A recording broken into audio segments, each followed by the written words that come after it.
Jill Cal, the science gal. Jill. I'm Jill Cal, the science gal, your favorite YouTuber. Today, we have a very special surprise for you. I have Density Doug, Molecular Monkey, and Solar System Sam. Now, today we are going to be answering all of your questions about vehicle emissions. Are you ready to start, young scientists? Okay. Now, Bill Jow12345 wants to know, what are vehicle emissions? Well, Bill, that's a very good question. Vehicle emissions are many different types of exhaust gases that are released from a vehicle during driving.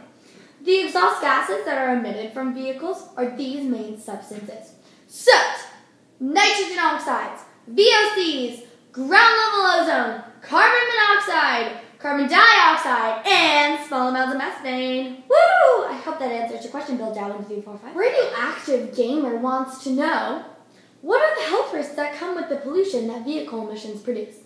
I got this one.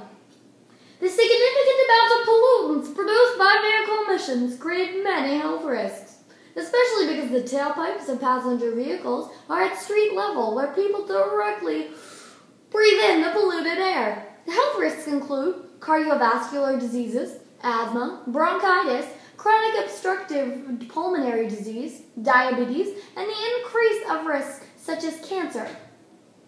The elderly, young and pregnant, and anyone with pre-existing respiratory diseases are more susceptible to these risks.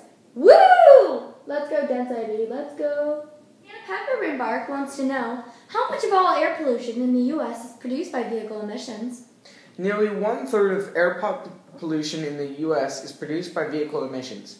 As of 2013, passenger vehicles and other forms of transportation produce more than half of the carbon monoxide and nitrogen oxides, as well as 1/4 of the VOCs emitted into our air.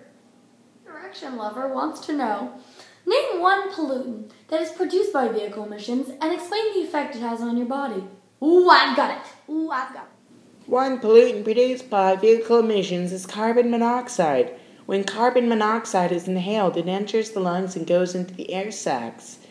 It is then absorbed by the red blood cells.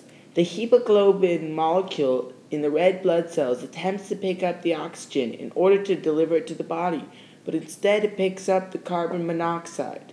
Instead of getting oxygen, the body gets carbon monoxide, which can cause headaches, dizziness, and sometimes suffocation. What city in the U.S. has the least air pollution caused by vehicle emissions? Why? It's Prescott, Arizona. Prescott's population was 40,590 as of 2013. Prescott was ranked the number 1 city for cleanest metropolitan areas in the country for annual particle pollution. I also compared the air quality quickly in my head because I'm super smart and compared it to San Francisco, San Jose, and Oakland. On a 24-hour basis, they have a grade A, and we have a grade F for particulate pollution. Figure 16 wants to know, why is it important to use alternative forms of transportation? Well, it is important to use alternative forms of transportation, such as biking, carpooling, using public transportation, and walking, rather than using vehicles that produce emissions that pollute our environment. If people use alternative transportation, they will lower emissions, minimize health impacts, and cause air quality to improve, thus making a healthier environment. Even if you're only able to use alternative transportation once a week, your efforts will make a bigger difference than you think. Looks like we're almost out of time. We talked a lot about the health impacts of vehicle emissions, but vehicle emissions also majorly impact the environment. Vehicle emissions directly impact global climate change. When driving vehicles that produce heavy amounts of emissions, greenhouse gases and pollutants are produced, and these gases contribute to global warming. Biking, carpooling, and walking help lower the amount of vehicle emissions that are released into the environment. Why drive when you can bike, walk, or carpool with a friend? And don't forget, you can make a difference too. I would just like to thank Molecular Monkey, Density Doug, and Jill Cal, the science gal. Jill. thank you.